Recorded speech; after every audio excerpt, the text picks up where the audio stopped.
जर तुम्ही business owner असाल आणि तुम्हाला स्किल इम्प्रूव्ह करायचे असेल, बेटर डिसिजन्स घ्यायचे असतील आणि फास्टर ग्रोथ हवी असेल, तर तुम्ही फीडबॅक ॲक्सेप्ट करणं हे महत्त्वाचं आहे. अनेक लोक म्हणतात मला इम्प्रूव्ह करायचं आहे, मला बेटर ॲक्शन्स घ्यायचे आहेत, पण ज्या वेळेला फीडबॅक येतो त्यावेळेला ते अनकम्फर्टेबल होतात. कोणी सांगितलं तुझा कंटेंट वीक आहे, तुझं कम्युनिकेशन क्लिअर नाही आहे, तर मग लगेच रिॲक्शन येतो, नाही मी बरोबरच आहे.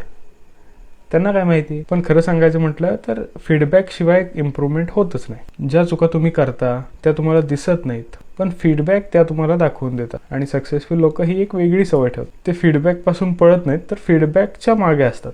ते सतत विचारत असतात मी इथं बेटर काय करू शकतो, मी इथं इम्प्रूव्हमेंट कशी करू शकतो, कुठं मिस्टेक आहे. कारण त्यांना माहीत असतं इगो प्रोटेक्ट केल्याने ग्रोथ होत नाही, फीडबॅक ॲक्सेप्ट केल्यानेच ग्रोथ होते. म्हणून जर तुम्हालाही तुमच्या व्यवसायामध्ये ग्रो करायचं असेल तर एक हॅबिट डेव्हलप करा, फीडबॅक ॲक्सेप्ट करायला शिका. कारण बिझनेसमध्ये जे लोक फीडबॅक ॲक्सेप्ट करत नाहीत ती लोक ग्रो होतात, पण हळूहळू. आणि जे लोक फीडबॅक घेतात, इम्प्लिमेंट करतात, इम्प्रूव्हमेंट करतात, ती लोक ग्रो करतात.